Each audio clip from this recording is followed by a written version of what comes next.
नमस्कार दोस्तों, मैं प्रेम प्रकाश शर्मा उत्कर्ष के इस डिजिटल प्लेटफॉर्म पर आप सब लोगों का हार्दिक स्वागत एवं अभिनंदन करता हूं। प्रिय विद्यार्थियों, अपन की बुकलेट सीरीज संख्या 2 चल रही है रीट लेवल फर्स्ट की और रीट लेवल फर्स्ट और ग्रेड थर्ड के अंदर चल रहा है, जिसके अंदर अपन राजस्थान कला संस्कृति के अंदर अभी तक 325 क्वेश्चनों को अपन चर्चा कर चुके हैं ना। तो पीछे वाली क्लास के अंदर 325 क्वेश्चन हो चुके थे। उसके बाद आगे क्वेश्चनों की अपन चर्चा करते हैं और देखते हैं कि आपके कौन कौन से क्वेश्चन थे और उनके कौन कौन से उत्तर हैं। तो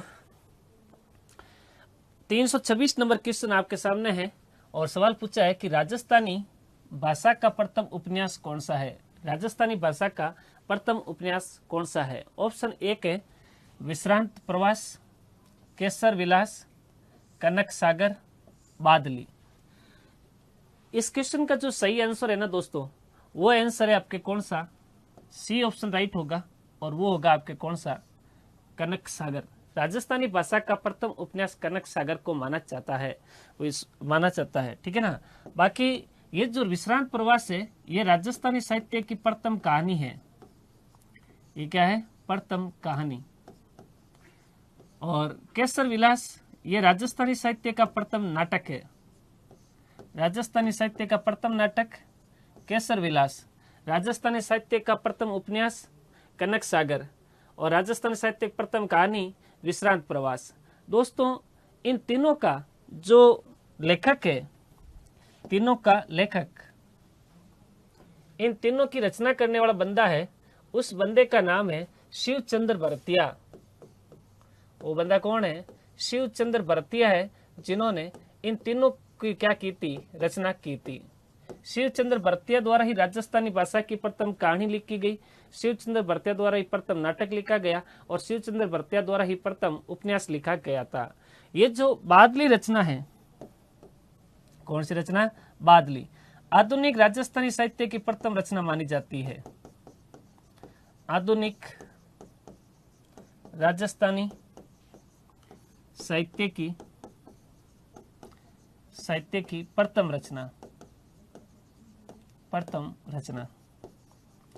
आधुनिक राजस्थानी साहित्य की प्रथम रचना अगर कोई है तो वो अपने कौन सी है, बादली है। और इस बादली का जो लेखक है, बादली का लेखक वो है चंद्र सिंह बिरकाली।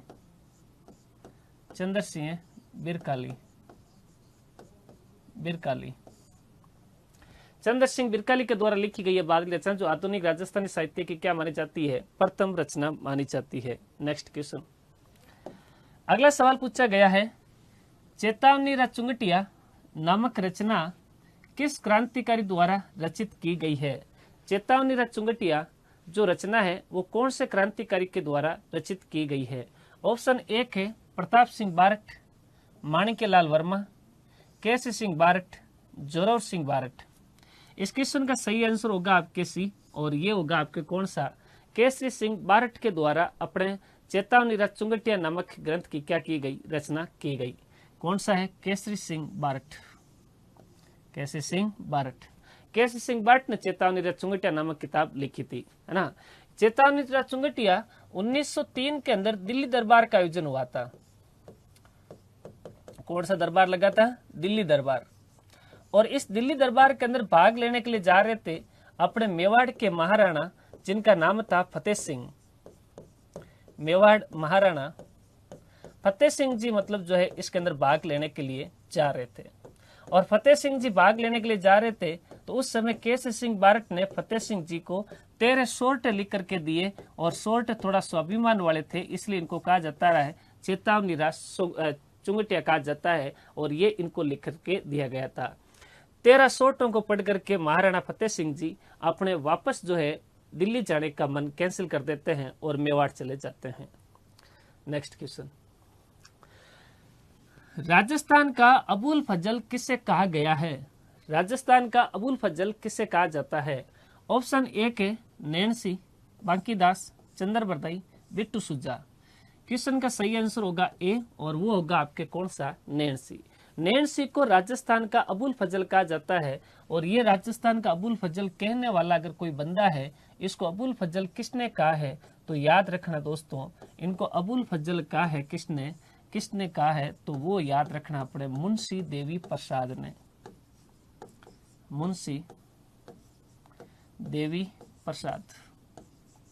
मुंशी देवी प्रसाद। मुंशी देवी प्रसाद ने मतलब जो है इसको क्या कहा है, राजस्थान का अबुल फजल का नाम दिया है। ठीक है, याद रखो। अगला क्वेश्चन, पृथ्वीराज राठौड़ डिंगल का हेरोस किसने कहा? पृथ्वीराज राठौड़ को डिंगल का हेरोस कहने वाला व्यक्ति कौन था? ऑप्शन एक है राजा टोडरमल, कन्हैयालाल जी सेठिया, एल.पी. टेसीटोरी और दुस्साडा। इस क्वेश्चन का सही आंसर हो जाएगा आपके सी, और वो हो जाएगा एल.पी. टेसीटोरी। एल.पी. टेसीटोरी ने मतलब जो है पृथ्वीराज राठौड़ को डिंगल का हेरोस कहा है, जबकि कन्हैयालाल जी सेठिया ने पृथ्वीराज राठौड़ को पिंगल का है। अपनी रचना के अंदर इनको कौन सा पात्र दिया है? पिंगल का है भाई। क्या कहा है? पिंगल नाम से संबोधन किया है। पित्तल नाम से क्या किया है? संबोधन किया है। किसके नाम से किया है? पित्तल नाम से। अगला क्वेश्चन, वात साहित्य से हास्य क्या है? वात किसको कहते हो? ऑप्शन एक है इतिहास परक ग्रंथों से, वीर गाथा काव्य से संबंधित ग्रंथों से, कथा या कहानी से, राजवंशों की वंशावली से संबंधित ग्रंथों से। क्वेश्चन का सही आंसर हो जाएगा आपके कौन सा? सी हो जाएगा, जिसका नाम है कथा या कहानी को अपन वात कहते हैं। क्या कहते हैं? वात कहते हैं। जैसे पाबू जी की वात है ना, तो लक्ष्मी कुमार चुंडावत की लिखी गई किताब है पाबू जी री वात। याद रखना भाई। किस कवि ने वेली कृष्ण रुक्मणी री मुख्यात नामक ग्रंथ को 5वां वेद, 19वां पुराण, 109वां उपनिषद कहा है? कौन सा कवि था जिसने वेली कृष्ण रुक्मणी री जो ख्यात है उसको 5वां वेद, 19वां पुराण और 109वां उपनिषद कहा है? ऑप्शन एक है मणोत्तर नरसिंह, कवि दुस्साडा, कवि बांकीदास और अबुल फजल। दुस्साडा। इसका सही आंसर कौन सा हो जाएगा? अपने बी हो जाएगा, जिसका नाम क्या है? दुस्साडा। दुस्साडा इसको 5वां वेद कहता है, 19वां पुराण कहता है और 109वां क्या बताता है? अपने जो है उपनिषद बताता है। बेली कृष्ण रुक्मणी री ख्यात। ये जो ख्यात है ना, ये इसका लेखक जो है वो है पृथ्वीराज राठौड़।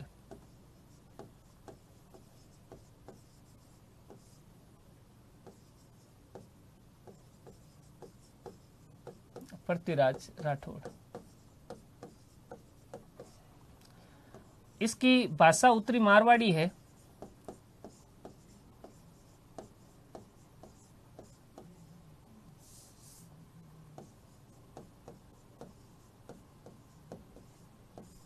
भाषा कौन सी है? उत्तरी मारवाड़ी। ठीक है, इसकी भाषा कौन सी है? उत्तरी मारवाड़ी है।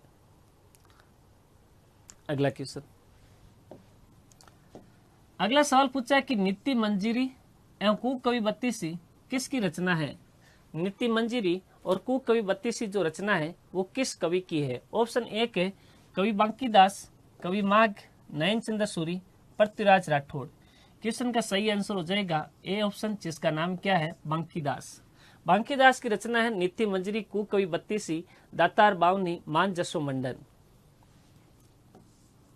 इसकी ये रचना याद रख लेना, दातार बावनी, मान जसो मंडन, मान जसो मंडन। इसी बांकीदास की अपने गीत भी है, आयो अंग्रेज मुल्क रे ऊपर,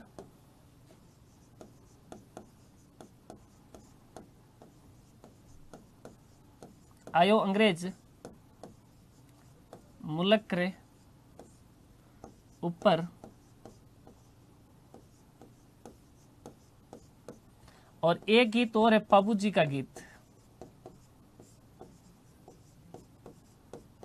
पाबूजीरा गीत।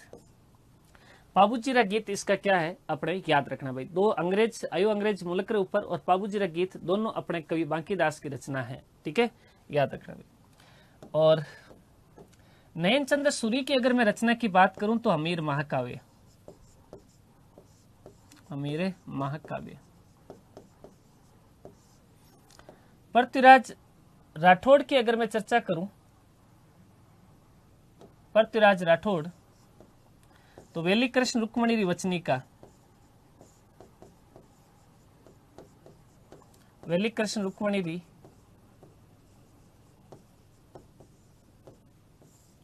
विख्यात, ठीक है, वचनिका व्याख्यात, और कल्ला रायमलोत के मर्सिये, कल्ला रायमलोत के मर्सिये, मर्सिये, गंगा लेरी,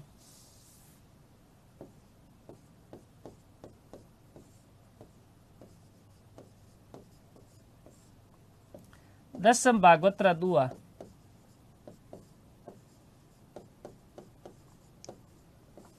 ये 4 किताबें याद रख लेना भाई। कितनी किताबें याद रखनी है? 4। Next question. अगला क्वेश्चन पूछा गया है, कवि सूर्यमल मिशन अपनी पुस्तक वीर सतसई किस भाषा में लिखी? कवि सूर्यमल मिशन जो है अपनी किस पुस्तक जो है वीर सतसई कौन सी भाषा में लिखता है? ऑप्शन 1 है डिंगल, प्राकृत, संस्कृत, पिंगल। क्वेश्चन का राइट आंसर हो जाएगा आपके कौन सा? ए, जिसका नाम क्या है? डिंगल। ये एकमात्र ऐसी किताब है सूर्यमल मिशन की जो डिंगल भाषा के अंदर लिखी गई है। बाकी की सारी किताबें किस भाषा के अंदर है? पिंगल भाषा के अंदर। एकमात्र किताब है जो सूर्यमल मिशन अपने जो है हाड़ौती के हैं, बूंदी के राजा राम सिंह के दरबारी कवि हैं। किसके दरबारी कवि हैं? बूंदी के राजा राम सिंह के दरबारी कवि।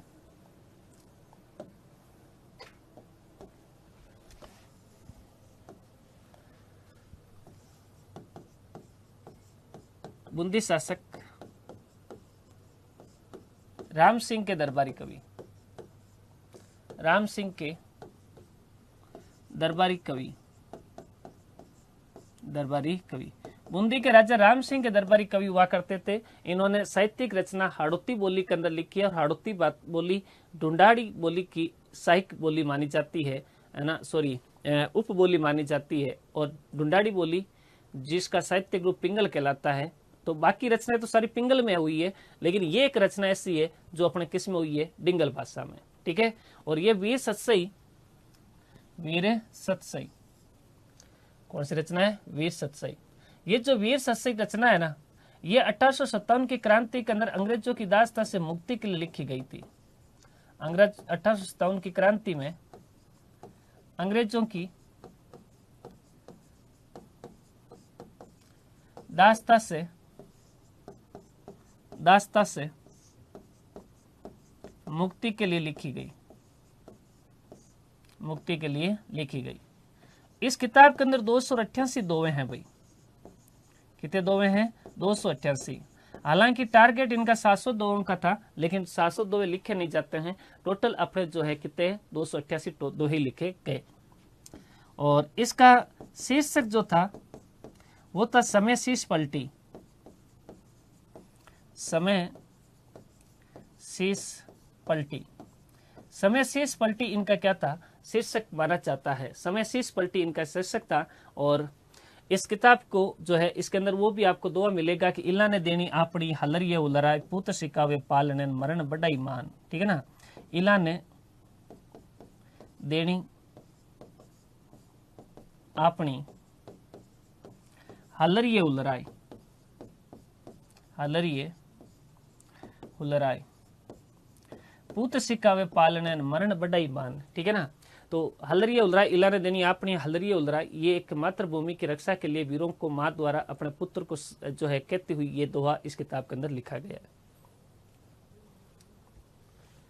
अगला क्वेश्चन, वीरमदेव सोलंकी रा दुआ किसकी रचना है?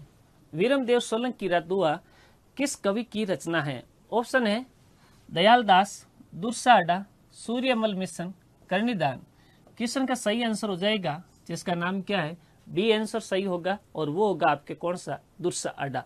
दुर्साडा की रचना है जिसका नाम है अपने वीरमदेव सोलंकी रा दुआ। इसके अलावा दयालदास की रचना है जिसका नाम है दयालदास रिख्यात। दयालदास रिख्यात या बीकानेर के राठौड़ों की ख्यात भी कहते हैं। सूर्यमल मिश्र की रचना वीर सतसई और वंश भास्कर। वंश भास्कर। कर्णिदान की रचना सूरज प्रकाश। कौन सी रचना है? सूरज प्रकाश। कर्णिदान की रचना है जिसका नाम क्या है? सूरज प्रकाश। सवाल पूछा है कि इला ने देनी आपनी हलरिये उलराई, पूत सिकावे पालने मरण बढ़ाई जाए। मरण बढ़ाई जाए, ये पंक्तियां किसके द्वारा लिखी गई है? कौन से कवि ने इस किताब जो है ये पंक्तियां लिखी है? ऑप्शन एक है सूर्यमल मिश्र, चंद्रवरदाई, वीणभान, पद्मनाभ। क्वेश्चन का सही आंसर हो जाएगा आपके ए, जिसका नाम क्या है? सूर्यमल मिश्र। सूर्यमल मिश्र ने जो है इनकी रचना है वीर सतसई, उस वीर सतसई रचना के अंदर ये पंक्तियां लिखी है। वीर सतसई रचना के अंदर पंक्तियों का उद्गत किया गया है। और चंद्रवरदाई ने तो इनकी याद रखना भाई, 4 बांस 24 गज, 4 बांस 24 गज, अष्ट अंगुल प्रमाण, अष्ट अंगुल प्रमाण, ताऊ ऊपर सुल्तान है मत चुक चौहान।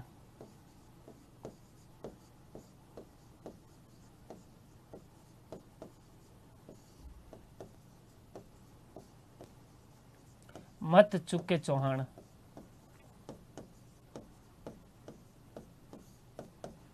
मत चुके चौहान, ये चंद्रवरदाई की पंक्तियां भाई, याद रख लेना साथ साथ में अपने इसको भी। अगला सवाल आया है, राजस्थान में सर्वाधिक आबादी वाली जनजाति कौन सी है? राजस्थान के अंदर सबसे सर्वाधिक आबादी वाली जनजाति कौन सी है? ऑप्शन एक है भील, मीणा, गरासिया, सहरिया। क्वेश्चन का राइट आंसर हो जाएगा आपके बी, और वो हो जाएगा कौन सा? अपने मीणा। इन चारों जातियों का अगर मैं क्रम के हिसाब से इनको जचाऊं तो राजस्थान में सबसे ज्यादा जनजाति तो है मीणाओं की, और मीणाओं के बाद में जनजाति आती है अपने भीलों की, और भीलों के बाद में तीसरे नंबर जनजाति आती है अपने गरासिया, और गरासिया के बाद में 4 नंबर पर जनजाति आती है जिसका नाम क्या है? शहरिया है। ये इनका क्रम रहेगा भाई, सबसे ज्यादा भील, उससे सबसे ज्यादा मीणा, उससे कम भील, उसके बाद गरासिया, उसके बाद कहां पर है? शहरिया जनजाति निवास करती है। नेक्स्ट, कंजर जनजाति की आराध्य देवी कौन है? कंजर जनजाति की आराध्य देवी कौन सी है? ऑप्शन एक है अवण माता, जीण माता, आशापुरा माता, चौथ माता। क्वेश्चन का राइट आंसर हो जाएगा आपके कौन सा? डी राइट हो जाएगा, जिसका नाम क्या है? चौथ माता है। कौन सा माता है? चौथ माता। और ये जो चौथ माता है, इसका मंदिर है चौथ का बरवाड़ा, सवाई माधोपुर।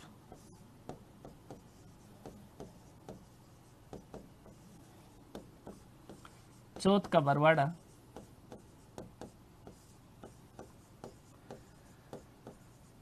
सवाई माधोपुर, सवाई माधोपुर। ये अपने कंजर जनजाति की क्या है? आराध्य देवी है। जीण माता मीणा जनजाति की कुल देवी मानी जाती है। मीणा जनजाति की कुल देवी,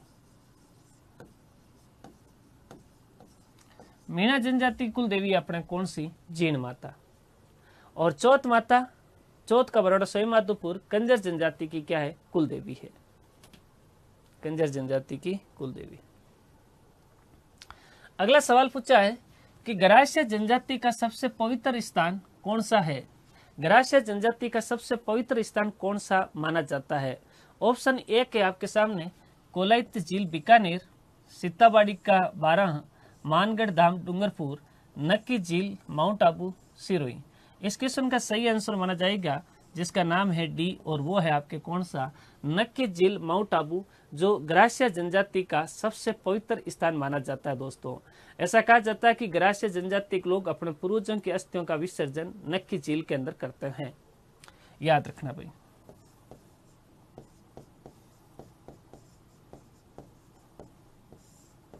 ग्रासिया जनजाति अपने पूर्वजों की अस्थियों का विसर्जन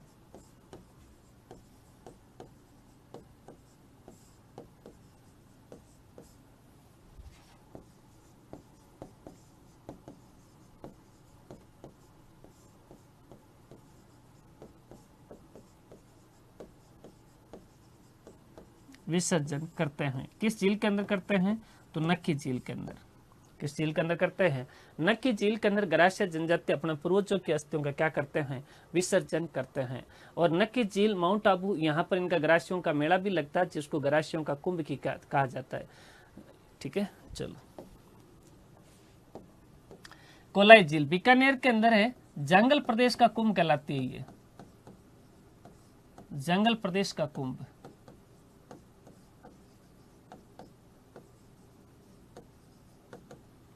सीताबाड़ी का 12 के अंदर है, शेरिया जनजाति का कुंभ है ये।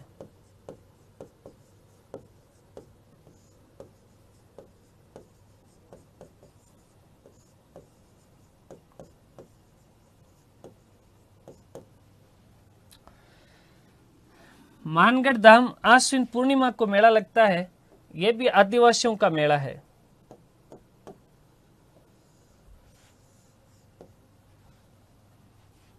सॉरी, मार्गशीर्ष पूर्णिमा को मेला लगता है,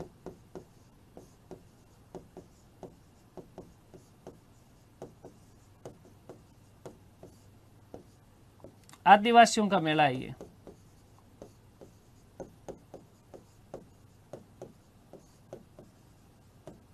आदिवासियों का क्या है, मेला है, आदिवासियों का मेला, आदिवासियों का मेला माना जाता है। ठीक है ना।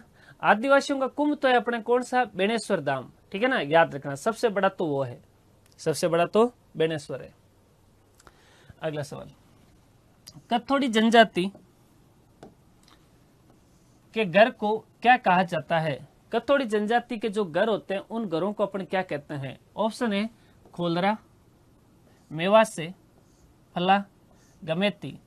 क्वेश्चन का राइट आंसर हो जाएगा जिसका नाम क्या है, ए, और वो है अपने कौन सा, खोलरा। कथोड़ी जनजाति के जो घर होते हैं जंगलों के अंदर बने हुए, उनको खोलरा कहा जाता है। जबकि मेवासे जो होते हैं, मेवासे मीना जनजाति के घरों को कहते हैं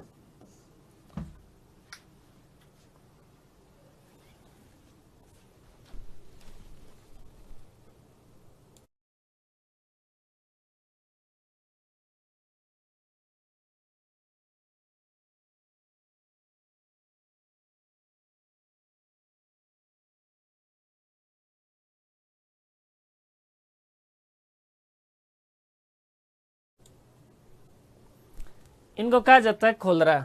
मीना जनजाति के घरों को क्या कहते हैं, मेवासे।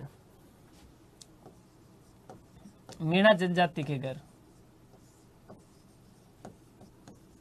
मीना जनजाति के घर को कहते हैं मेवासे। फला, भील जनजाति में,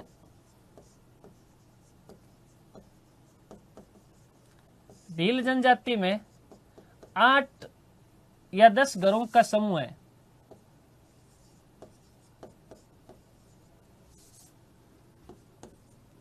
दस घरों का समूह है, एक छोटा गांव कह सकते हो आप। फल्ला को किस में शामिल कर सकते हो, गांव के अंदर, उसको अपन क्या कहते हो, फल्ला। गमेती, बिलों के पंचायत का मुखिया, बिलों के पंचायत का मुखिया, बिलों के पंचायत का मुखिया को कहते हैं गमेती। बिलों के पंचायत का मुखिया कहलाता है गमेती कहलाता है। अगला सवाल है कि किस जनजाति का संबंध भगवान मत्स्य अवतार से माना जाता है। कौन सी जनजाति है जिनका संबंध भगवान मत्स्य अवतार से माना जाता है। ऑप्शन है भील, मीणा, ग्रासिया, शेरिया। क्वेश्चन का राइट आंसर हो जाएगा, जिसका आंसर है आपके कौन सा, बी है, और वो है आपके कौन सा, मीणा। मीणा जनजाति भगवान मत्स्य अवतार से माना जाता है, और ऐसा कहा जाता है कि मीणा शब्द की उत्पत्ति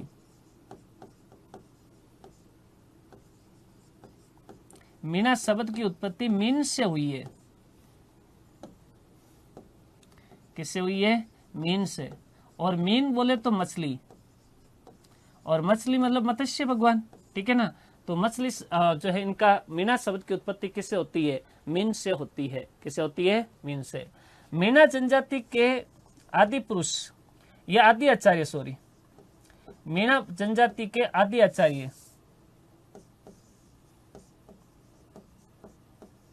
मगन सागर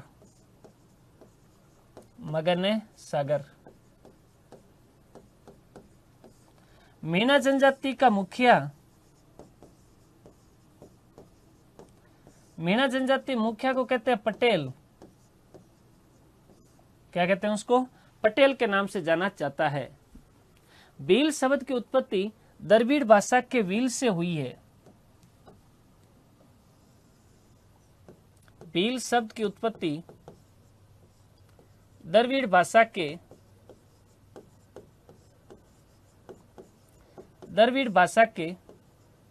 व्हील शब्द से हुई है। व्हील शब्द से हुई है, जिसका अर्थ है तीर कमान। जिसका अर्थ क्या है? तीर कमान।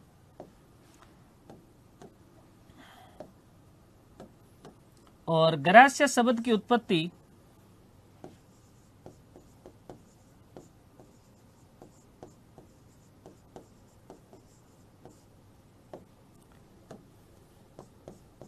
गवास से हुई है, और गवास का शाब्दिक अर्थ होता है सर्वेंट या नौकर।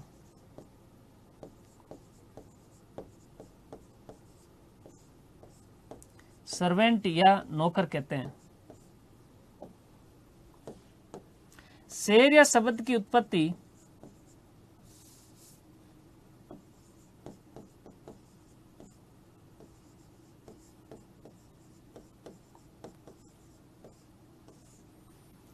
फारसी भाषा का एक शब्द है, जिसका नाम है शहर। शहर से हुई है, और शेर का शाब्दिक अर्थ होता है जंगल। इसका शाब्दिक अर्थ क्या होता है? जंगल। शेर का शाब्दिक अर्थ होता है क्या? जंगल होता है, ठीक है ना, याद रखना भाई। अगला क्वेश्चन नेक्स्ट है, ग्रासिया जनजाति में माडरिया कौन होते हैं? ग्रासिया जनजाति के अंदर माडरिया कौन होते हैं? ऑप्शन एक है उच्च वर्ग के लोग, मध्यम वर्ग के लोग, निम्न वर्ग के लोग, उपयुक्त में से कोई नहीं।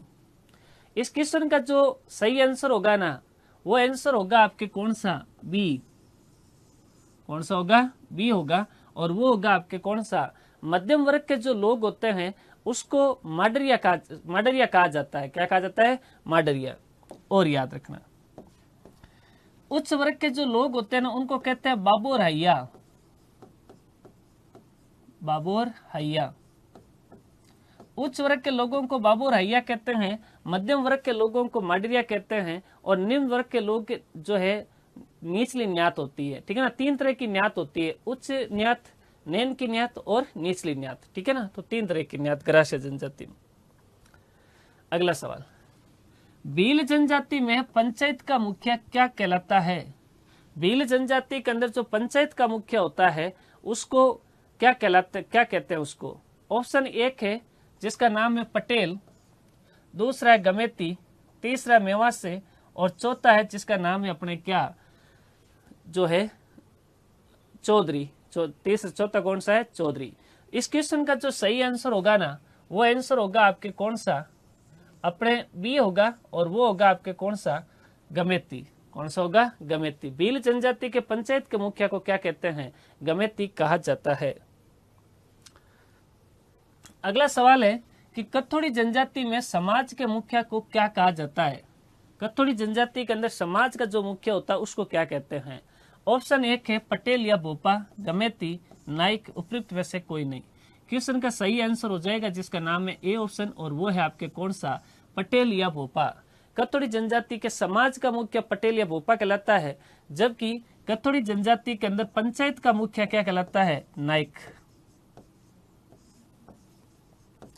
समाज का मुखिया भोपा पटेल कहलाता है, पंचायत का मुखिया कहलाता है क्या, नाइक। क्या कहलाता है, नाइक। भील जनजाति में कई गांवों का समूह क्या कहलाता है। भील जनजाति के अंदर कई गांव होते हैं, उन गांवों के समूह को क्या कहते हैं। ऑप्शन एक है कु, फला, पाल, टापरा। क्वेश्चन का राइट आंसर हो जाएगा कौन सा, बी हो जाएगा जिसका नाम है फला। भील जनजाति के अंदर कई गांवों का समूह फला कहलाता है, और पाल जो होता है ये कई फला का समूह होता है।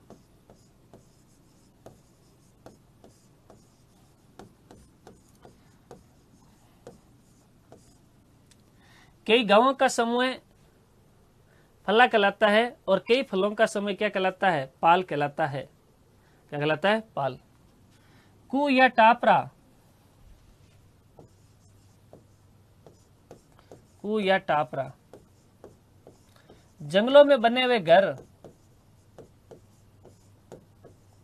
बिलों के जंगलों में बने घर को क्या कहते हैं, कु या टापरा,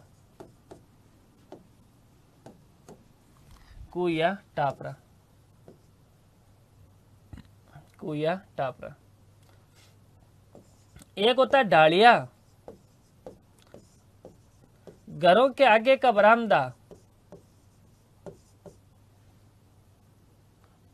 घरों के आगे का बरामदा।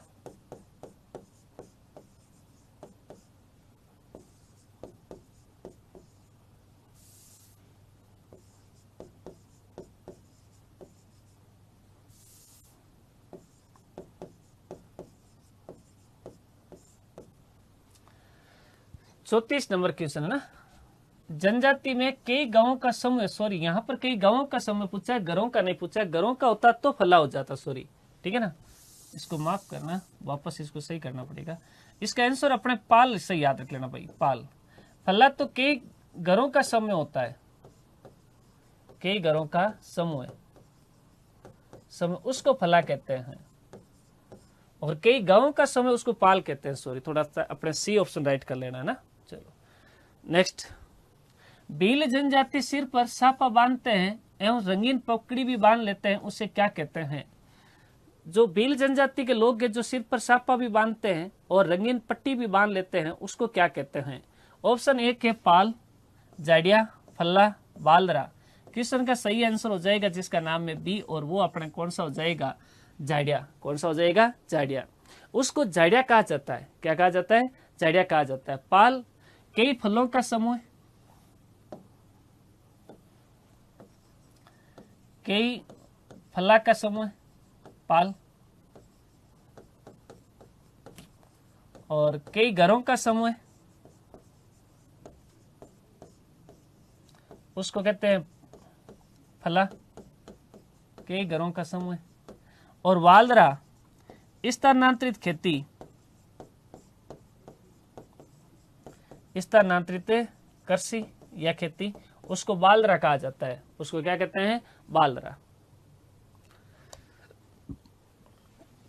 नात्रा प्रथा में एक भीलनी अपने पति के छोटे भाई के साथ पुनर्विवाह कर लेती है, उसको किस नाम से जाना जाता है।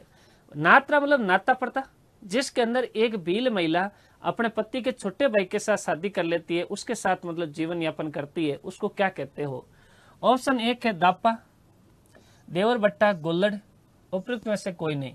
क्वेश्चन का राइट आंसर हो जाएगा आपके कौन सा, बी हो जाएगा जिसका नाम है देवर बट्टा।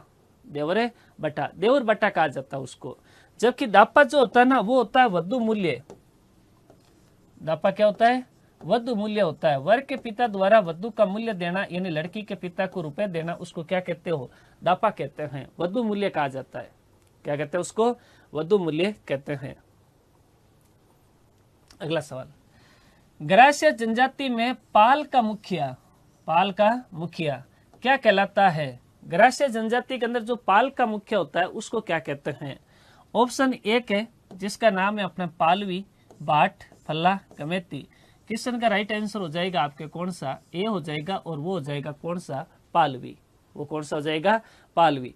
पालवी जो है वो ग्रास्य जनजाति के अपने गांव का पाल का मुख्य होता है, जिसको अपन क्या कहते हैं, पालवी कहते हैं। जबकि ग्रास्य जनजाति के अंदर पंचायत का मुखिया, पंचायत का मुखिया, उसको कहते हैं सहलोत। उसको क्या कहते हैं, सहलोत कहा जाता है। उसे किस नाम से जानते हैं, सहलोत नाम से जानते हैं। किस जनजाति की उत्पत्ति पौराणिक आधार पर मत्स्य अवतार से मानी जाती है? कौन सी जनजाति है जो पौराणिक आधार पर यानी पुराणों के अंदर कहा गया कि वो भगवान मत्स्य के अवतार मानी जाती है? ऑप्शन ए है ग्रासिया, डामोर, सेरिया, मीणा। क्वेश्चन का राइट आंसर हो जाएगा डी, जिसका नाम क्या है, मीणा। मीणा जनजाति की उत्पत्ति जो है अपने किससे मानी जाती है, गवास से मानी जाती है। मीणा जनजाति राजस्थान की सबसे बड़ी जनजाति है।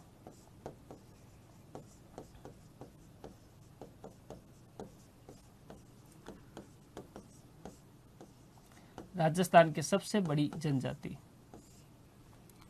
मीणा जनजाति। राजस्थान के अंदर सबसे शिक्षित एवं संपन्न जनजाति,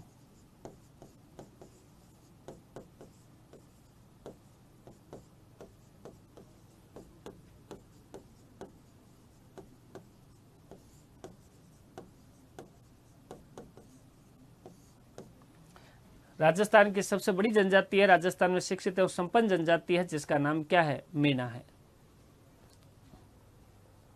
अगला क्वेश्चन, राजस्थान की जनजातियों में सर्वाधिक संख्या किस जनजाति की है? ग्रासिया, सेरिया, मीणा, सांसी।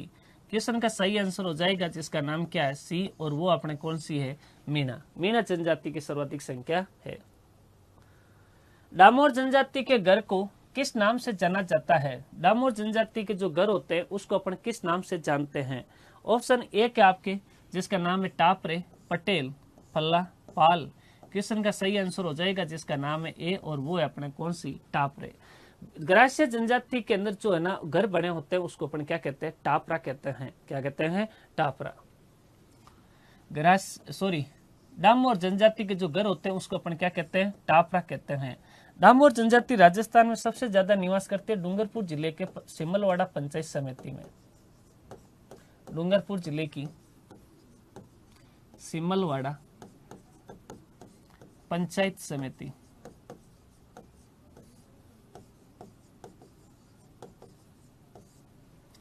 इस जनजाति का मुख्य कहलाता मुखी। मुखी। इस जनजाति का एक पर्व है जिसका नाम है, होली के अवसर पर एक पर्व आयोजित होता है जिसको बोलते हैं चाडिया। क्या कहते हैं, चाडिया। होली के अवसर पर आयोजित होने वाला पर्व है जिसका नाम है क्या, चाडिया। कौन सा है ये, डामोर जनजाति। अगला सवाल आया है कि वागड़ी बोलीरो मुख्य क्षेत्र कौन सो है? ये देखो आपके जो सिलेबस के अंदर राजस्थानी भाषा से संबंधित टॉपिक दे रखे हैं, और राजस्थानी भाषा यानी राजस्थान की जो भाषा है उनसे संबंधित सवाल पूछे जाते हैं। ये पूरी लाइन जो है ना पूरी राजस्थानी में दी है। किस में दी है, राजस्थानी में। सवाल पूछा वागड़ी बोली रो मुख्य क्षेत्र कौन सो है? कौन सो है? ऑप्शन एक है उदयपुर, बीकानेर, जयपुर, बांसवाड़ा। ऑप्शन का सही आंसर हो जाएगा कौन सा, अपने डी ऑप्शन राइट हो जाएगा, जिसका नाम है अपने बांसवाड़ा। डूंगरपुर बांसवाड़ा क्षेत्र कौन सा क्षेत्र कहलाया करे, वो कहलाया करे वागड़ी बोली। कौन सा बोली कहलाया करे, वागड़ी बोली कहलाया करे। ठीक है ना, याद रखना भाई। मारवाड़ी बोली रो जूना नाम कई है। मारवाड़ी बोली रो जूना नाम कई है। ठीक है, ऑप्शन एक है मरुभाषा, वागड़ी, मेवाती, मालवी। क्वेश्चन का सही आंसर हो जाएगा आपके कौन सा, अपने ए हो जाएगा, जिसका नाम है मरुभाषा। मारवाड़ी बोली रो जुड़ा नाम मतलब जो है अपने मरुभाषा है, या अपन कह सकते हो मरुवाणी कह सकते हो। इसी को क्या कह सकते हो, मरुवाणी के नाम से भी इसको जानते हैं। ठीक है ना, याद रखना भाई। पूरी पूरी राजस्थानी भाषा के अंदर मतलब जो है ना वो लाइन लिखी जाती है। साहित्य वही है जो अपने हिंदी में पढ़ा था, यहाँ पर अपने जो है उन चीजों को राजस्थानी के अंदर लिखना होता है, ठीक है ना, और कुछ नहीं है। विरुद्ध क्षत्रिय लेखक कौन है? हाँ, विरुद्ध क्षत्रिय लेखक कौन है? विरुद्ध क्षत्रिय किताब का नाम है और पूछे का लेखक कौन है? कौन मतलब कौन है, ठीक है ना, कौन हा? दुर्शाडा, श्रीधर व्यास, बिट्टू मेहा, पृथ्वीराज राठौड़। क्वेश्चन का जो सही आंसर होगा ना वो आंसर होगा आपके कौन सा? ऑप्शन संख्या 1 होगा और वो होगा दुर्सा आडा। विरुद्ध क्षत्रिय राज जो है लेखक अपने दुर्सा आडा और श्रीधर व्यास द्वारा रचित ग्रंथ है जिसका नाम है अपने कौन सा? रणमल छंद। रणमल छंद। रणमल छंद रा लेखक अपने श्रीधर व्यास है। बिट्टू जी मेहा, इन्होंने पाबूजी रा छंद लिखा था। पाबूजी रा छंद। पाबूजी छंद रा लेखक कौन है? बिट्टू मेहा। और पृथ्वीराज राठौड़ जिन्होंने बेलीकृष्ण रुक्मणी वचनिका नामक ग्रंथ लिखा। बेलीकृष्ण रुक्मणी वचनिका नामक ग्रंथ लिखा। नामक क्या लिखा है? ग्रंथ लिखा। तो बेलीकृष्ण रुक्मणी वचनिका नामक ग्रंथ का लेखक कौन है? पृथ्वीराज राठौड़ है। सवाल पूछा गया है कि पृथ्वीराज राठौड़ किनरा बेटा हा? पृथ्वीराज राठौड़ किनरा बेटा हा? किसका बेटा है ना? जेत सिंह, मालदेव, राय कल्याणमल और राय सिंह। क्वेश्चन का राइट आंसर हो जाएगा बीकानेर के शासक थे जिनका नाम था राय कल्याणमल, जिनका बेटा अपने कौन था? पृथ्वीराज राठौड़ था। कल्याणमल का बेटा है जिसका नाम क्या है? अपने कल्याणमल का बेटा पृथ्वीराज राठौड़। सवाल पूछा है कन्हैयालाल सेठ यारो जन्म कट्ठे हुई? कन्हैयालाल सेठ यारो जन्म कट्ठे हुई है ना? जगह पूछा कहाँ पे हुआ है? कट्ठे मतलब कहाँ पे? चूरू, बीकानेर, जोधपुर, भीलवाड़ा। तो क्वेश्चन का सही आंसर हो जाएगा आपके कौन सा? अपने चूरू। क्या है? चूरू। कन्हैयालाल सेठिया जन्म चूरू जिला में सुजानगढ़ तहसील में हुआ है, ठीक है ना। और कन्हैयालाल सेठिया जिन्हें राजस्थान के अंदर इनको कहा जाता है राजस्थानी साहित्य का भीष्म पितामह नाम से भी इनको जाना जाता है, ठीक है ना। राजस्थानी भाषा रो सगलो सिरजाण किन लिपियों उवण लाग्यो रियो है? राजस्थान भाषा रो सगलो सिरजाण किन लिपि में हुवण लाग रियो है? किन लिपियों मतलब जो उत्पत्ति मान रहे हैं? गुरुमुखी, देवनागरी, मुंडिया, ऊपरवाला, मुंह कोई भी नहीं। इस क्वेश्चन का सही आंसर हो जाएगा बी, जिसका नाम है देवनागरी लिपि। देवनागरी लिपि से मतलब जो है अपने राजस्थानी भाषा रो सगला सिरजाण किन लिपि से लाग्यो है, ठीक है। सवाल है जेर खवण नहीं टको कोनी कवत रो अर्थ कहीं है? जेर खवण नहीं टक्को कोनी, आप कहते हैं ना भाई रुपए तो जेर खाने के लिए भी नहीं है ना, तो यही कहा जाता है। तो जेर खवण नहीं टक्को कोनी कवत रो अर्थ कहीं है, इसका अर्थ क्या है? यानी कि ऑप्शन है बिल्कुल गरीब, उधार देवणो खोटो है, थोड़ी पूंजी सु दुकानदारी करवा सु नुकसान हुए है, और संकट में और संकट आवणो है। इस पंक्ति का सही अर्थ तो होता है ऑप्शन 1 राइट है, जिसका नाम है बिल्कुल गरीब। भाई बिल्कुल गरीब वही होता है जिसके पास पैसे नहीं होते, उसी को कहा जाता है जेर खाने तो टको ही को नहीं भाई करने, है ना, याद रखना। सवाल पूछा है कि गिच पिच करनी मुहावरा रो अर्थ कहीं है? गिच पिच करनी कहते हैं ना, क्यों फालतू के अंदर गिच पिच कर रहा है, गिच पिच करने का मुहावरा का अर्थ क्या है? ऑप्शन 1 है काम बिगाड़नो, होता काम में अड़ास लगानी, आनाकानी करनी, और बेफिक्री सु सोवणो। बेफिक्री सु सोवणो। तो घिचपिच करनी मुहावरा का अर्थ होता है आनाकानी करना। क्या करना? आनाकानी करना। कोई काम नहीं करना हुए तो बिना आपा कहीं क्या करा, अनु अन्य की बातें बनाई, घिचपिच करी, बा फालतू बा बात नहीं हो, तो घिचपिच करनी मतलब आनाकानी करनी।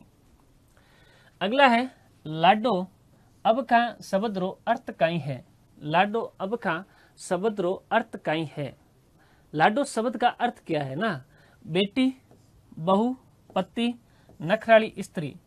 क्वेश्चन का सही आंसर हो जाएगा वो हो जाएगा आपके कौन सा, ए हो जाएगा, और वो है आपके कौन सा, बेटी। लाडो अब का शब्द रो अर्थ है बेटी। लाडो बेटी ने क्या करे, और बहू ने क्या करे, बींदनी। बहू ने कहीं क्या करे, बींदनी किया करे। पति ने किया करे, धनी। और नखराली स्त्री ने किया करे, गजबन। गजबन पानी में चल लिया ना, तो गजबन कहते हैं उसको। क्या कहते हैं उसको, गजबन कहते हैं। कंवड़ई अब का शब्द रो अर्थ कई है। कंवड़ई अब का शब्द रो अर्थ कई है। ऑप्शन एक है फूटरी, नरमई, बंदोबस्त, बेकार। क्वेश्चन का सही आंसर हो जाएगा आपके बी, जिसका नाम है नरमई। कंवड़ई मतलब होता है नरमई। कंवड़ा मतलब नरमा चीज, नरम चीज होती है, उसको कंवड़ई कहते हैं अपन, ठीक है ना। तो कंवड़ई अपकार शब्द अर्थ है नरमई कहा जाता है। तो ये भाई आपके जो है बुकलेट के क्वेश्चन थे, जिनको अपन ने सोल्व किया है। उम्मीद करता हूँ अच्छी तरह से आपको समझ में आया होगा। धन्यवाद। जय हिंद, जय भारत।